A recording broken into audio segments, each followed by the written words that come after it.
Hello, everybody. I hope you're having a great weekend. Welcome to our show. You can share the video. You can take a friend and join us. Let's grow together. Last time we did a show on how to shield your wealth. And during that discussion, we realized that building a trust is one of the ways that one can shield their wealth. Today in the morning, I was listening to Dr. Miles Monroe, and he was sharing that he and his wife bought properties for their grandchildren, and the properties were all paid off. And he was quoting Proverbs 18, verse 22, saying, which says, "A good man leaves an inheritance for his children." And I was thinking, I guess having a trust is one way you can shield such wealth. Because you're going to, for your children's children, then you have to to have a way to shield that wealth. So he was saying, he's a good man according to the Bible because he managed to build wealth for his children's children. So I guess the question that we have to ask ourselves during this show is we learn how trusts work is, are we good men or are we going to be good people? Our children going to look at us and consider us as good people, like Dr. Miles Monroe. Any news that you wish to bring attention to our viewers, Themba?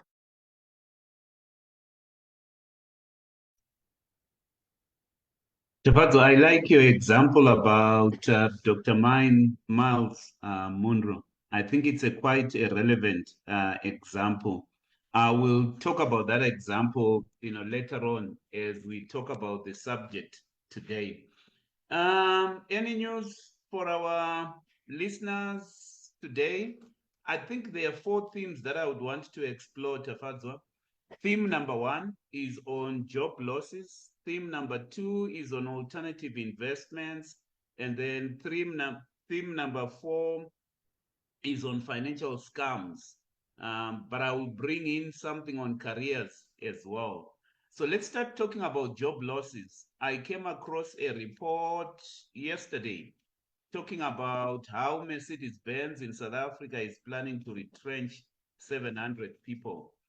Earlier in the week, I came across another report talking about 16,000 jobs to be lost in the South African sugar industry. And it's essentially because the sugar industry in South Africa has been grappling with the introduction of the sugar tax in South Africa.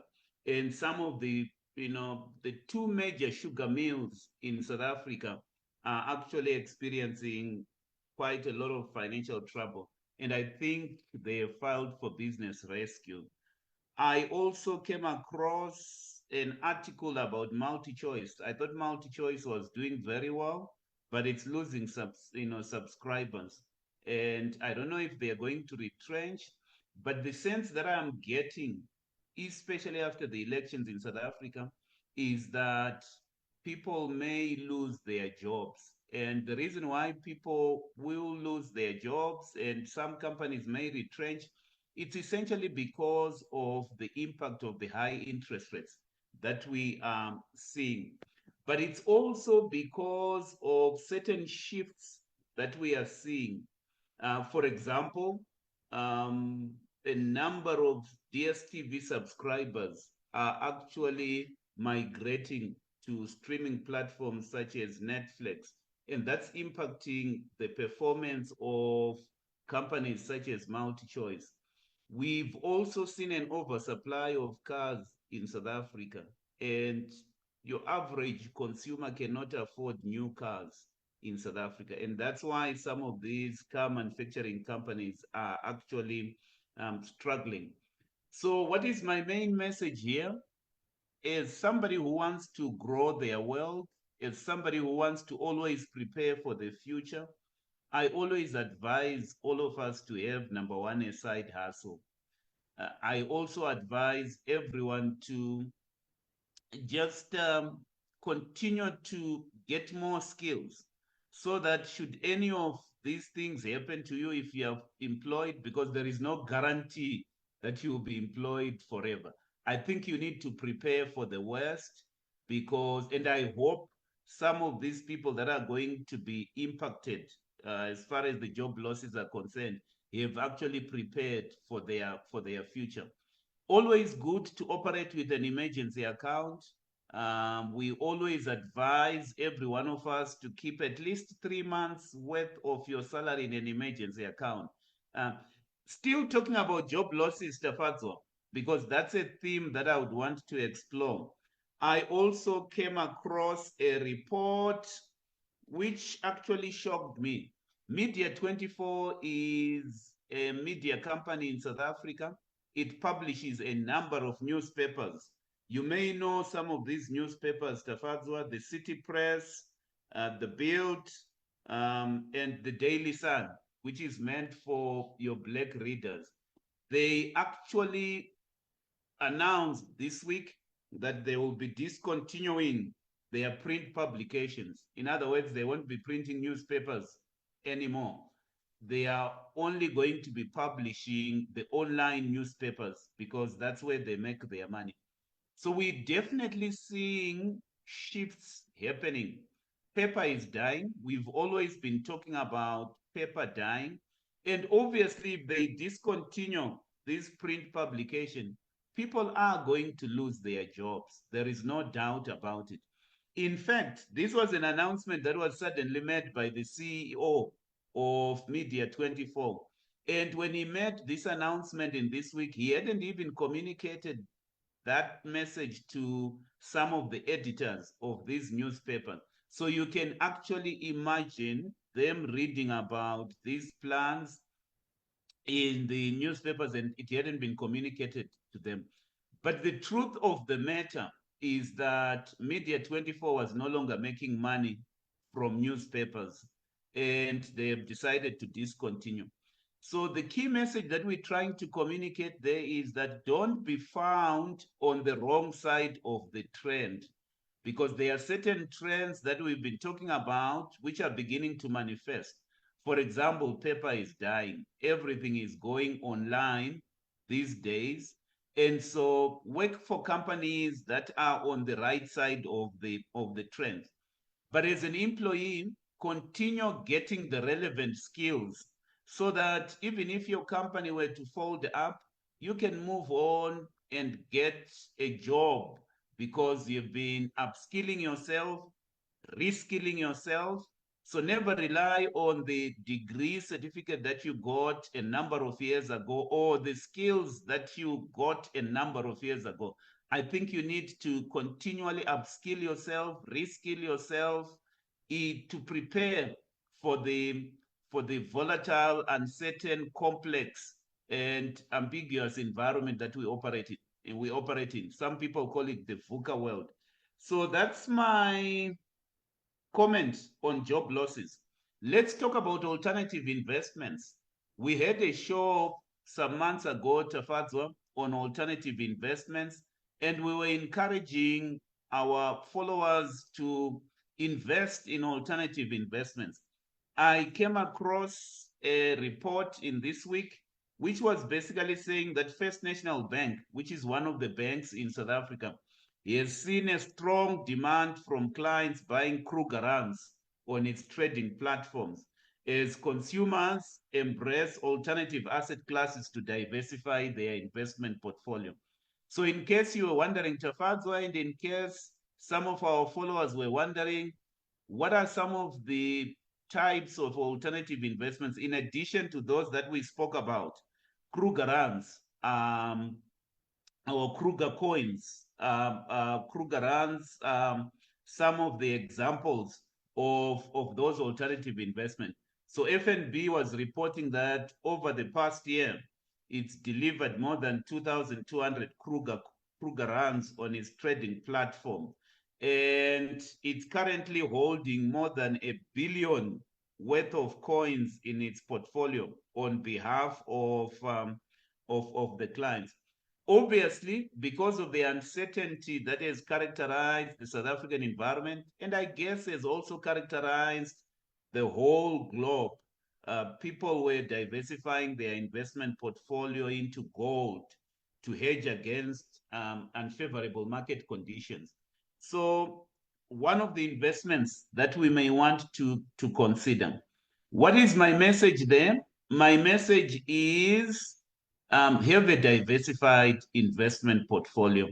And in your diversified investment portfolio, you will need an allocation of in terms of gold or in terms of cryptocurrency to hedge against market uncertainty, because those assets, I think we gave guidance some time ago and we said at least 5%, not more than 5% of your portfolio should be in gold or cryptocurrency. And we like that allocation to take account of any uncertainty in the market.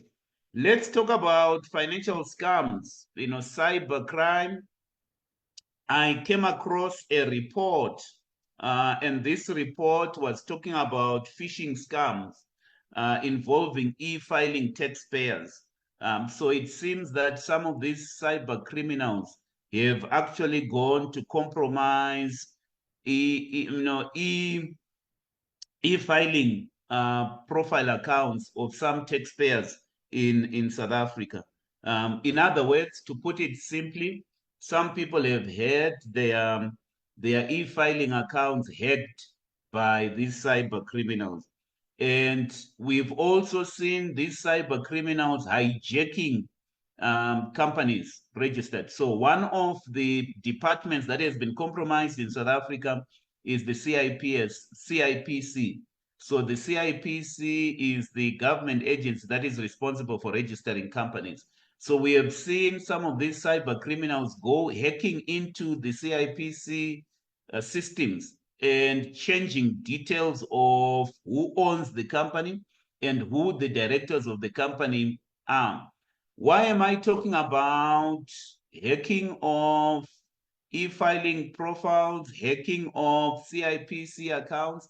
It's because going into the future, we're going to see an acceleration of cybercrime.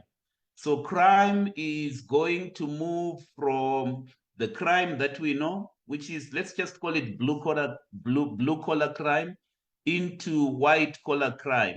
For example, the easiest way to rob a bank these days is to hack into their systems and steal money instead of going with guns into a branch. That would be very stupid. But the smart way of doing it is hacking.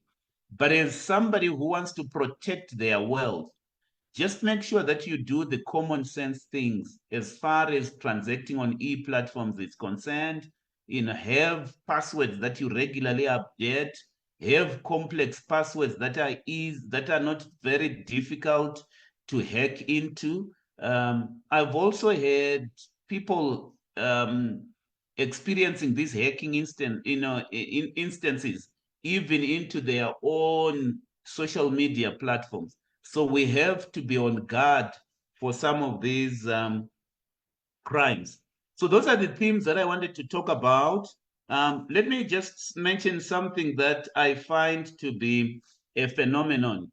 Tafadzwa, I don't know if you are aware of this.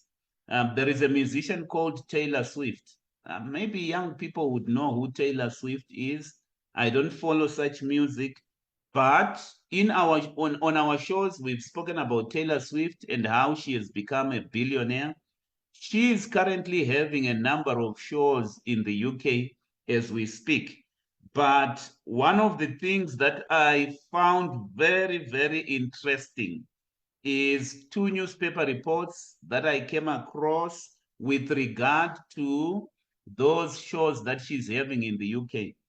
I think after she's done with those shows, number one, it's estimated that the shows will result in a 1.27 billion boost to the UK economy. Imagine one individual boosting the economy of the UK by 1.27 billion, because there are quite a number of people who follow Taylor Swift.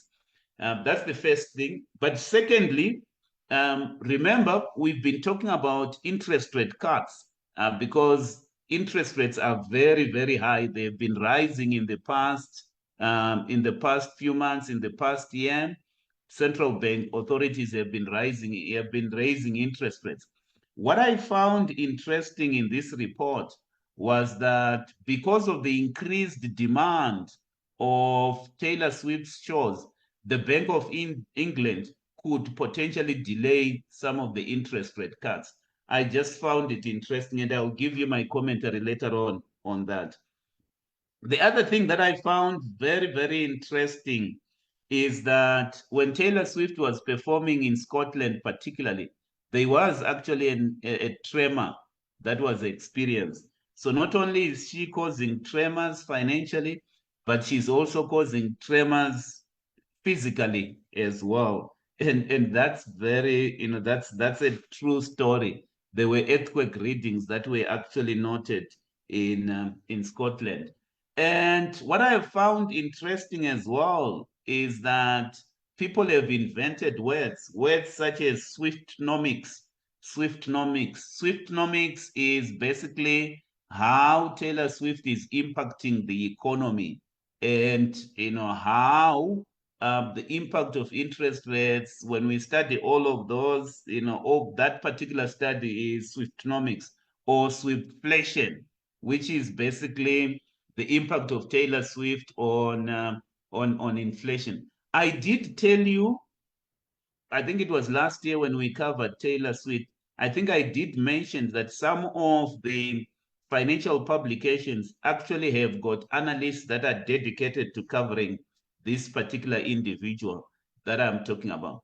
You may be wondering, Themba, you're not interested in music. Why are you talking about this particular musician called Taylor Swift? There are two reasons why I'm talking about Taylor Swift. Reason number one, you can make money in any career as long as you're diligent on that particular career. I think in the world that we are going into, it's not so much about the career routes that people have spoken about. One can become a billionaire pursuing their passion, pursuing the things that their giftings. If I see an individual, a young person, which is basically my second point. So my first point is, don't limit yourself into the career routes that people have been talking about. You can succeed in any career. You can succeed in any career. And this is particularly a message for young people. You can succeed as far as your giftings are concerned. Just be diligent. The second thing that I would want to say is that don't wait until you're old to make money.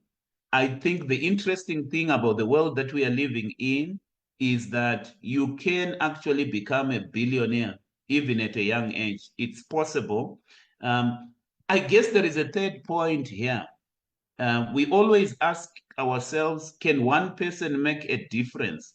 Can you make a difference in the world? Can one individual make impacts and shockwaves in the world? Sometimes we limit impact, we limit legacy to politicians, to business people. But when I look at this particular young person, I don't listen to her music, but it's quite fascinating to me how a particular talented young person can actually have economists invent words, and can actually have analysts follow her as she pursues her passion, or as she displays her skill. And to me, it's an example of one person that is making an impact and a huge difference. So if you're listening to me and you're asking yourself a question, do I really matter? And can I make a difference? Yes, you can make a difference. All you need to do is to pursue your passion, be very diligent in your calling, and create opportunities for yourselves. And we are living in a world, yes, the world is very uncertain, but don't focus on the uncertainties that are presented in the world that we're living in. There are also lots of opportunities that are presented, particularly opportunities if people follow you, you become, you get followers. It's possible to really make it in this world of us. But let me stop then. Let's get into the topic of the day. Over to you, Tafadzwa.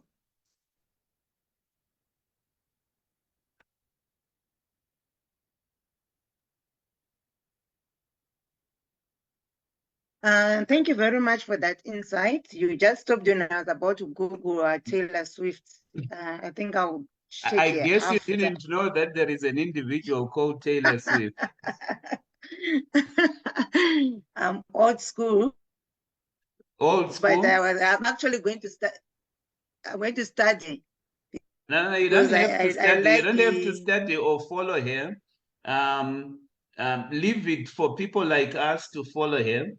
I think just get the points that I'm actually saying, and the point that I'm saying is that the world that we are living in is totally different from the world that we've come from. It's very important. If there is any message that I would want to communicate to our audience today, Tafadzwa, we have to reinvent ourselves. We have to believe in ourselves. We have to pursue opportunities. And it's possible for us to make money in every field. And I guess that's what I'm saying. And it's possible for individuals to have, imagine economists studying you, Tafadzwa, and inventing words like Swiftflation. Swift, they're talking about Taylor Swift. By the way, even the shows that she had last year, she actually prevented the world from going into recession, one person. And that's where Swiftflation is coming from, and Swiftnomics instead of economics. We are studying the economy, based on the impact that Taylor Swift has had. I just find that very fascinating.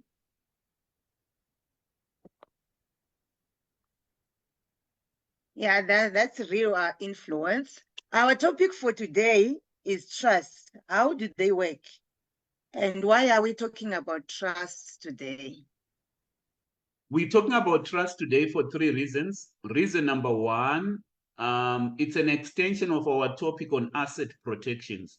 I think asset protection, trusts are a very, very effective tool or mechanism to protect your assets. I think I gave you reasons why we need to protect our assets. For your own information, Tafadzwa, trusts have been used in South Africa since the 1800s, and it's been used mainly as a vehicle by wealthy families to protect their families, to protect their wealth, to protect their assets. So we're talking about trusts for 3 reasons. Reason number 1, we need to protect our assets.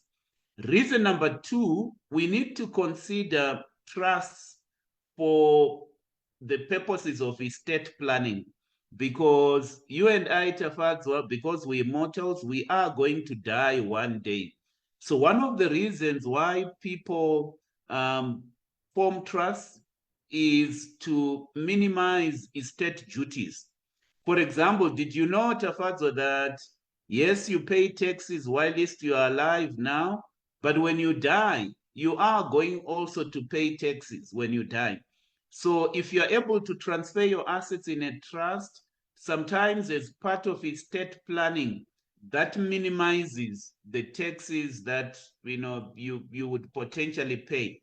So the second reason why we're talking about trust is that we need to consider this vehicle, especially in managing our taxes. The third reason why we're talking about trust is, estate planning. You'll be so surprised that very few people, obviously that does not include the people that follow us, but very few people actually take the time to plan their estate. And so trusts are a very, very good vehicle as part of estate planning. I need to mention something which is very, very important. The discussion that we're going to have today is a very basic discussion. So don't consider whatever we're going to say as financial advice. It would be very, very good for you and very wise of you to go and get advice from a financial planner. So, I would still advise you to either contact us after this presentation or go to any financial planner who will take you through the detailed financial planning. Because on the other hand, there have been people who have been very, very excited about trusts. They went to form trusts because they were convinced about what trusts could do. But then the reality is that setting up a trust could be very expensive. There are monthly costs, sometimes even, for example, if you are in South Africa, setting up a trust on its own could set you back something like 12,000 or even up to 15,000 to just put the trust documentation or in place. So compared to setting up a company, setting up a trust could be very, very expensive. And one of the things that I would advise all of us is that don't hurry to set up a trust until you've got assets worth at least north of 2 million. North of 2 million. So if you've got assets north of 2 million, let's just say you've got fully paid properties north of 2 million, 3.5 million. Those are the minimum numbers that you would need for you to set up a trust, because realistically, there are costs associated with setting up a trust. Let's just define what a trust is. A trust is a legal entity. Just like a company, this legal entity does not die. So realistically, if you set up a trust, that trust will outlive you. That's why, Tafadzwa, you were talking about um, Miles Munro, who is somebody that I have followed over years, and how he has always desired to pass on wealth to his grandchildren, because a good man leaves an inheritance to his children's children. So if you are to leave an inheritance for your children's children, the vehicle that is advisable for you to do that is in the form of a trust. A trust comes into effect when when three parties are involved. So there is a founder of a trust, or the founder of the trust is the person who's got the assets. Some people call that person the donor. So what basically happens is that the founder of the trust transfers ownership of certain assets, whether it's by donation or by other means. They donate those assets, or they transfer those assets to the trustees. So the trustees are the individuals that then manage these trusts, who protect the assets of the trust, who use the assets of the trust, but for the benefit of a third person called the beneficiary. So for a trust to be created, there are three parties here. There is the founder of the trust, the person who takes the trouble to put the trust together. Then there are the trustees who run the trust. And then there are the beneficiaries, who are the people for whose benefit this particular trust has been set up. You can set up a trust even for your children. So if you would want to, or for your grandchildren.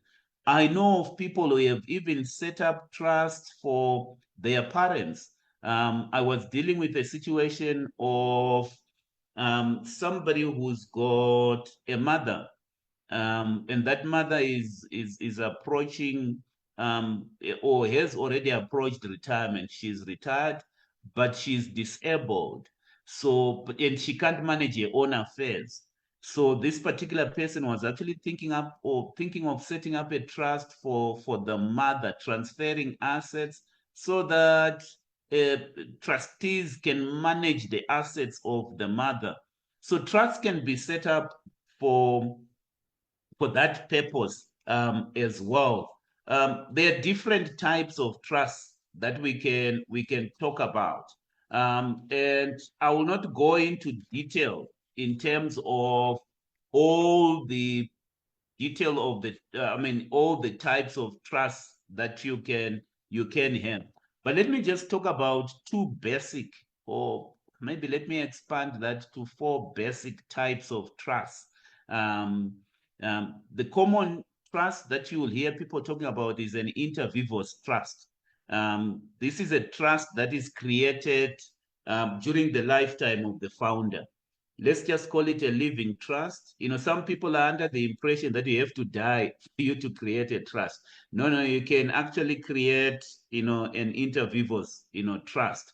So it's a trust that is created during the lifetime of the founder. So trusts themselves can actually be trading trust. You can create a trust during your lifetime, and such a trust can be used to manage assets and provide for beneficiaries even after you have died.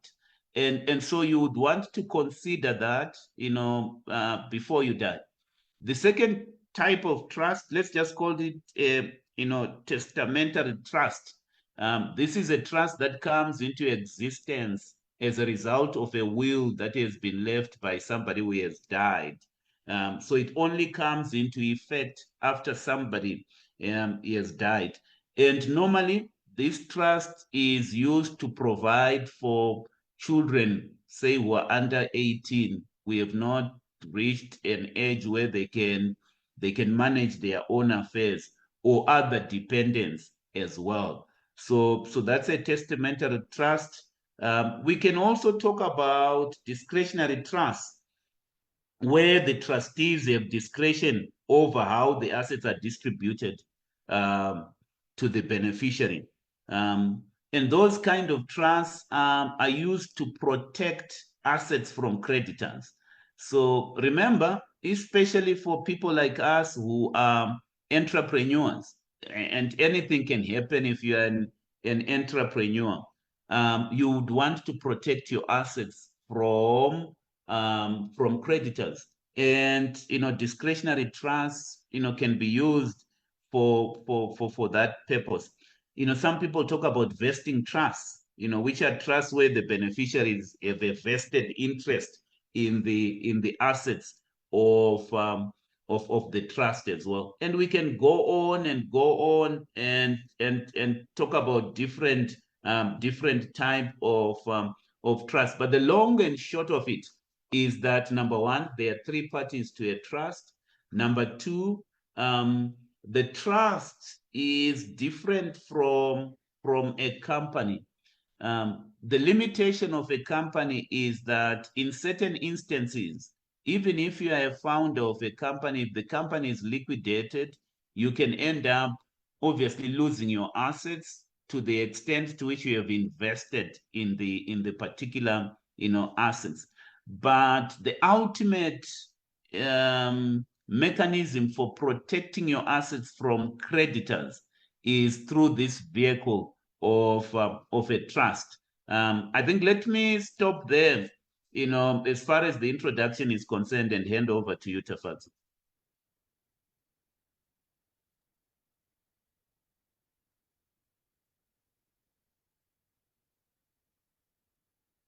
Thank you for that introduction to trust. I just wanted to ask, you mentioned about monthly expenses attached to the trust. Are the amounts the same? Yeah, like you mentioned, like if you want to create a trust, you need to have at least like assets in 2 million. So are the expenses like the same with the different types?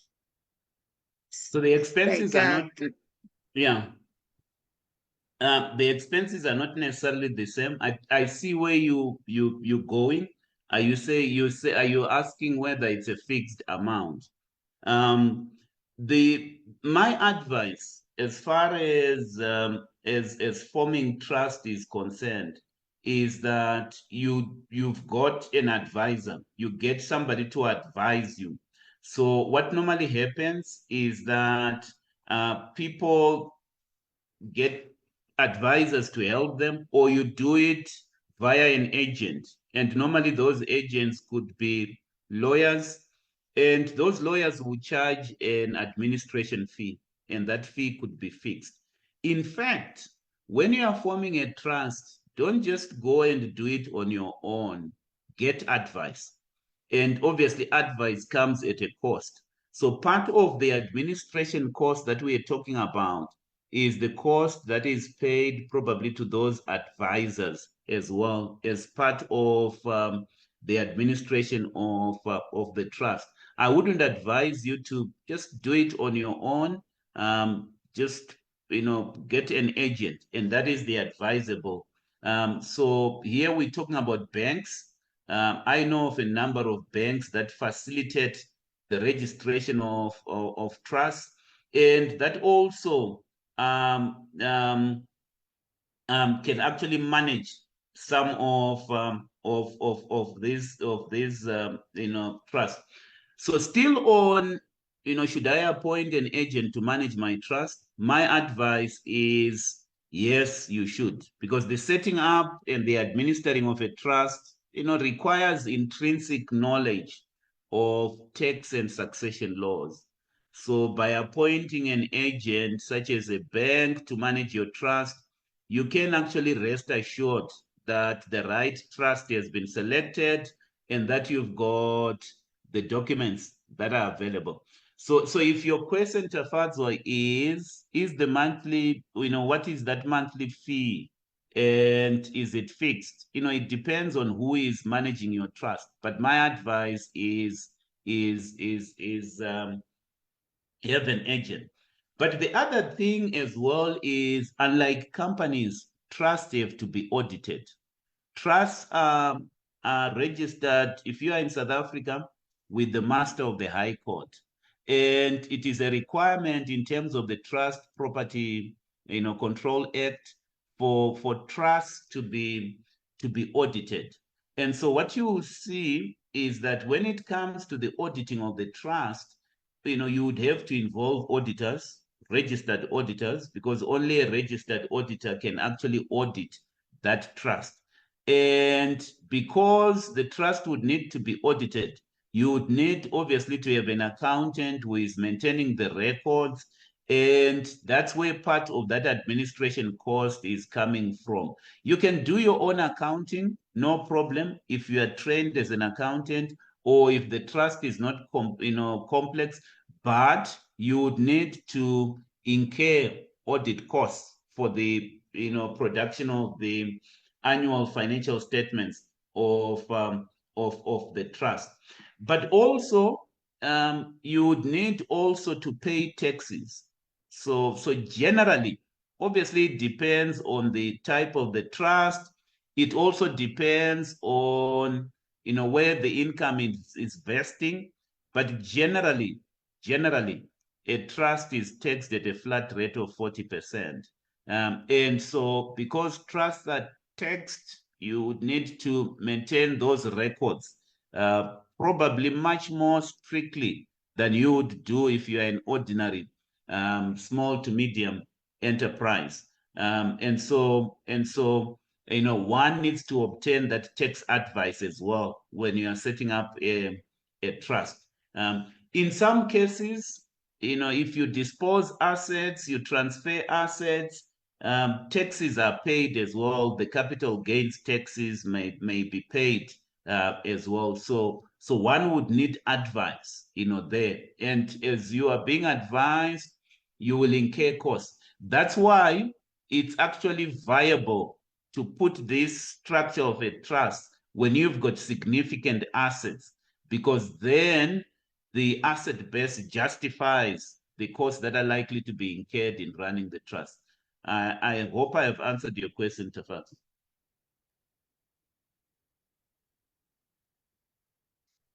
Thank you. Yes, that you've answered because I was thinking from the presentation, I was thinking it's not for everyone. Trust for everyone.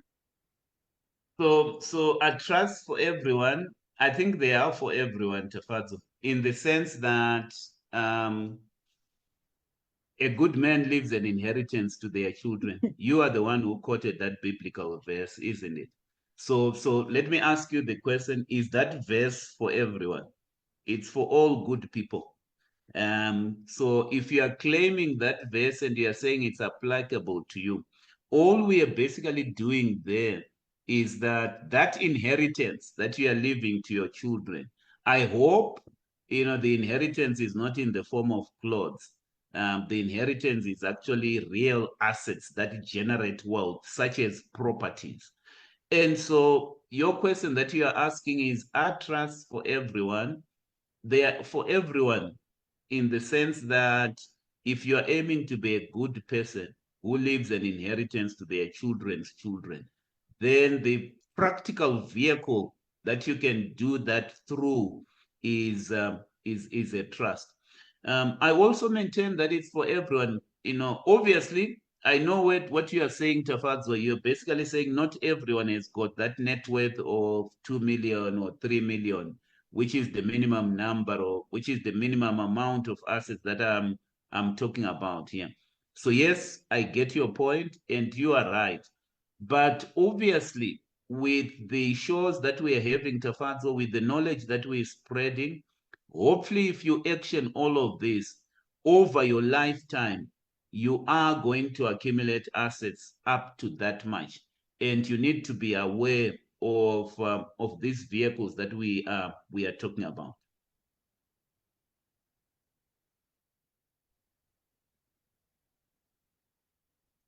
Thank you for that. What we have defined what trusts are. What would be the advantages and disadvantages of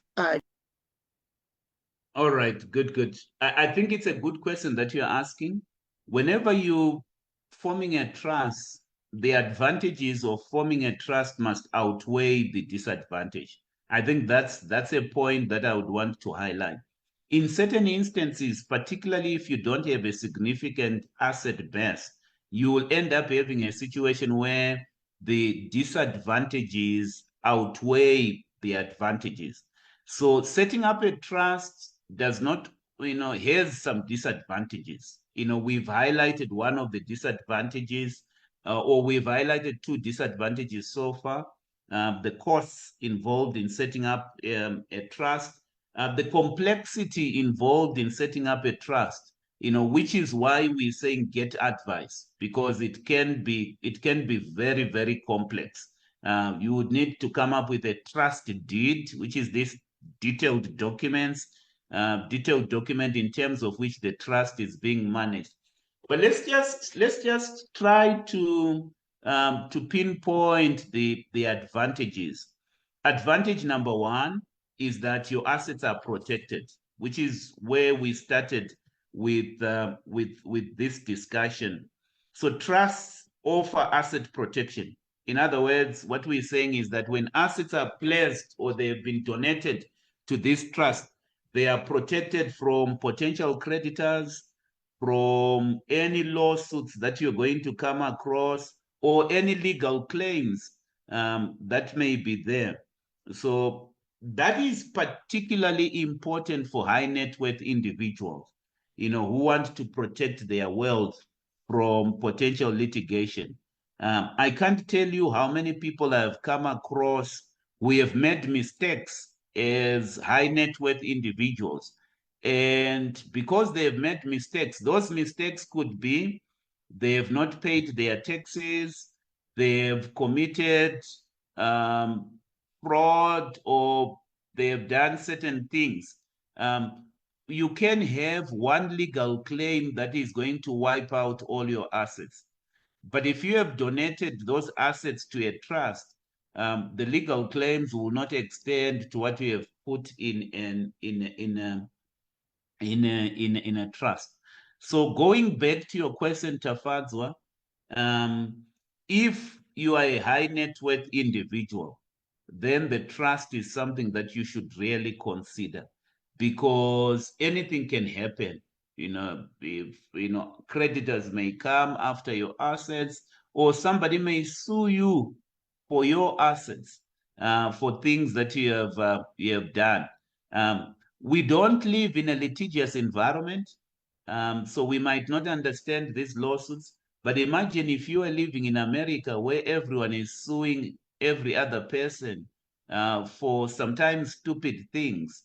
You can have this situation. For example, I don't know if you've been following Tafadzwa, the legal problems that Donald Trump has been having. I think in one of the lawsuits, I've forgotten the exact amount that was granted against Donald Trump, but it goes into hundreds of millions of dollars. And those are things that can happen. There are people who will come, after you. So the greatest advantage is of asset protection. Trusts afford the greatest asset protection. Obviously, if you are not a high net worth individual, the disadvantages may outweigh the advantages. Advantage number 2 is in terms of estate planning. So if we talk about estate planning, trusts essentially allow individuals to transfer their assets to their heirs, while least avoiding costs and delays associated with the whole estate planning process. I don't want to go into what happens when people die, but sometimes there can be delays, for some of your heirs to access your assets. It may take years. I was reading a report last week of Winnie Mandela's estate. That estate has not been finalized, and people are arguing over the division of assets or that belonged to Winnie Mandela. In fact, her grandchildren are at each other's throats, fighting. And I don't know when that estate will be finalized. So when somebody dies and they have got assets, sometimes it takes quite some time for the estate to be finalized. And imagine what will happen, to your heirs during that time. They may not be able to access or to enjoy the benefit of those assets. And sometimes there are estate duties that have to be paid as well.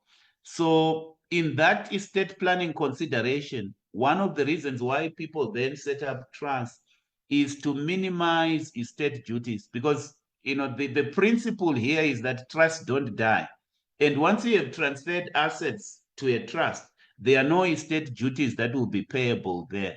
Estate duties are only payable when you set up an estate after somebody has died. So if you've got that structure in place, you're not going to inconvenience your heirs as well, and you're going to minimize conflicts, because what normally happens when people die is that people will fight over your assets. But if you've donated your assets, they are in a trust. The trust is being managed by trustees, and the legal arrangement is tight in that particular case. Advantage number 3 concerns privacy. So trusts afford you greater privacy than a will. Say, for example, you die and you do not have a trust. Your will essentially is a public document. Anybody can go to your will and they will be able to know what assets you've got and what you have left to any other individual that you wanted to leave assets to. But that would not be the case if you donate your assets to to to um to to a trust, because all matters pertaining to a trust are actually private. So people won't know. There will be secrecy there and privacy, which privacy sometimes we may actually need. Trust can be very flexible. So another advantage that I can come up with is flexibility. You can actually create a trust tailored to your specific needs or to the needs of an individual. Think of a situation where you've got I've dealt with a client who wanted to set up a trust for their disabled child, and this child has got specific needs. So you set up a trust specifically for the needs of that particular individual that you would want to provide for. So trusts are quite flexible in the way that you draft, obviously, these legal documents that give effect to a trust. But the greatest advantage that I can also think of is in terms of continuity. One of the reasons why there is continuity, especially, when I talk about continuity, I'm talking about wealth being passed from one generation to another. I'm talking about continuity in the management of assets. For example, Tafadzwa, say, for example, you start your own assets, your own asset, your own business, and you would want to be remembered 200 years down the line for having started something.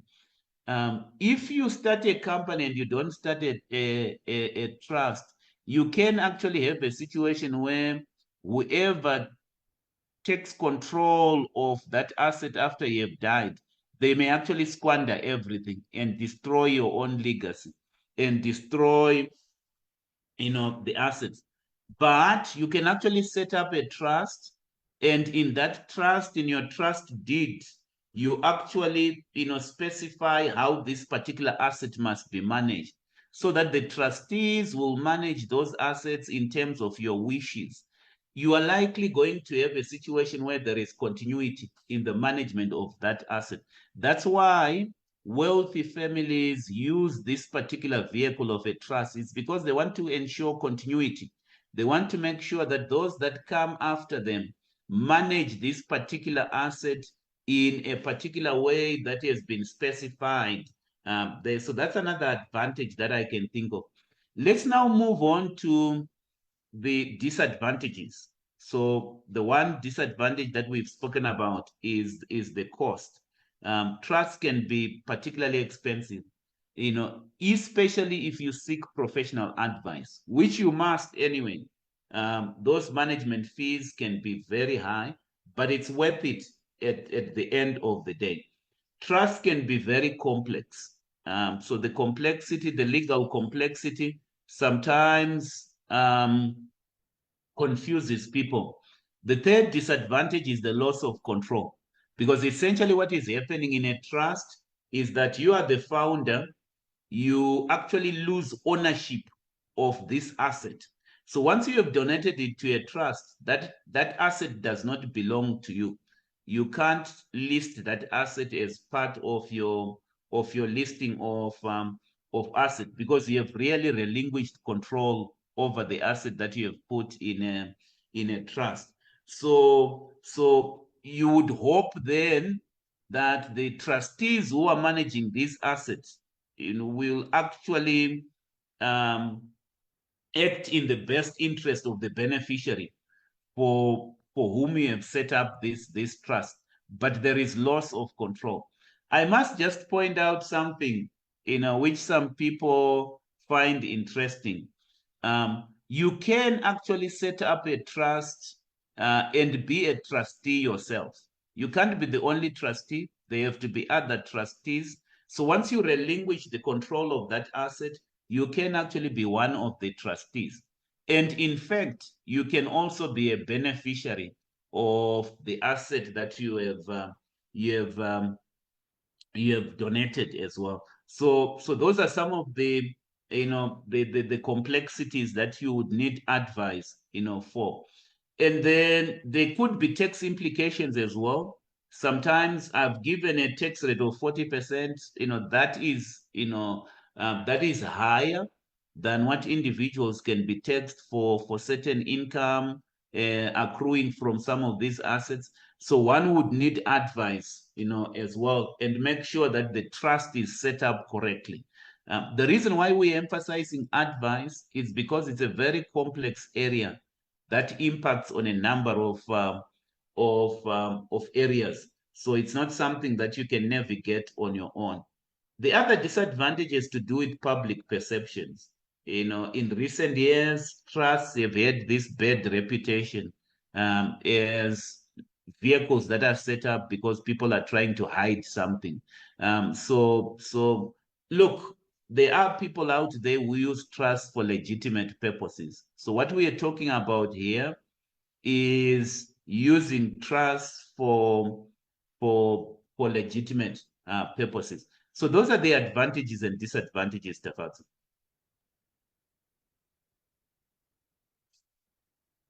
Thank you very much for the advantages and disadvantages. We still got a couple of questions. So I wanted to find out, can we carry over those questions to our next show because of our time?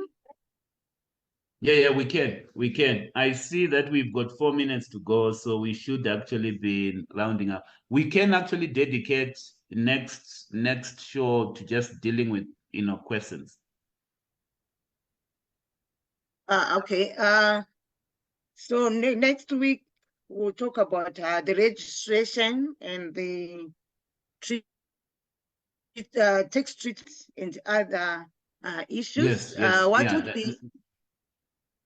What would be your So- closing remarks? So my closing remarks is that trust can be a very useful tool for asset protection and for estate planning. However, there can be disadvantages and drawbacks.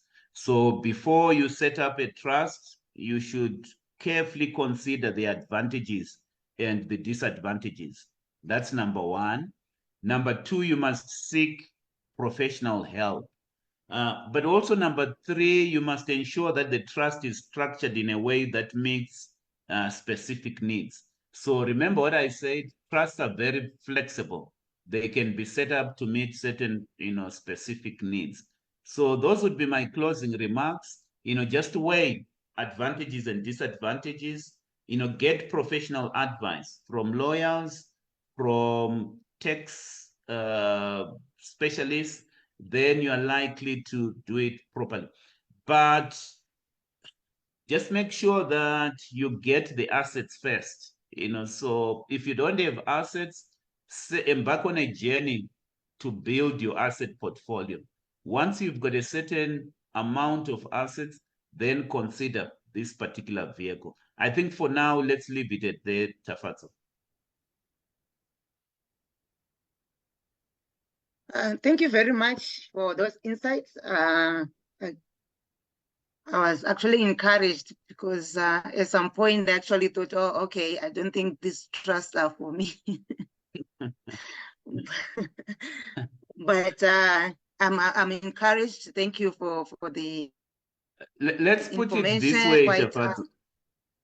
Let's put it this way. Number one, do you want to minimize your taxes when you die? You don't have to say to answer those questions. I'm just asking you so that you consider. Number two, are there certain assets that you would want to protect from your creditors? Tell you, Tafadzwa, as you do business, just to tell you, as you do business, there are people that are going to sue you for whatever reasons. And sometimes you want to protect what you have gained. It's very, very important. There was a very rich man who committed fraud last month. His name is Marcus Euster. When he died, I think he's got a bill from the tax department of 100 something million rands. And I don't know what assets he's got, left. But I can tell you that particular person has already set up trusts already for his children. So things can happen. That's why you must consider, and these things can happen to anybody. So definitely they are a vehicle for you. Do you want people to be fighting over your assets after you've you've died? I can give you example after example, Tafadzwa, but our time is up. Let's leave it for next week. I hear you. Thank you very much. We appreciate the knowledge and the mind shift that comes with knowing these things, the things that you teach us. I'm really challenged. I was just looking at Taylor Swift and I realized she's 34 years old. So yeah, it's a challenge. We thank you very much for your and for the knowledge. I hope our viewers, those who are watching, and those who are going to watch later, will be challenged. Consider if you can't do it now, it's something that's worth considering working towards. As Themba has highlighted that if you can't do it now, it's not like it's not for you. Trusts are for everyone. I think the issue is when you should open your trust, or when you should. So it's something that you should work towards. Thank you very much for joining us. We really appreciate, and Themba, we appreciate your time. If you would want to contact us, you can write us an email to Tafadzwa Mazibuko speaks.co.za. You can also check our website, www.tafadzwamazibukospeaks.co.za, or you can also subscribe to our YouTube to just receive our notifications on the dream that I was worth fighting for. If you want to get hold of Themba, connect him on his LinkedIn, and it's his name is Themba Mazibuko on LinkedIn. You can also visit his website on www.duplexinstitute.com, and you can also follow his YouTube, managing your finance like a black belt. Let's grow together. We appreciate support, and your dream is worth fighting for. Thank you. Cheers.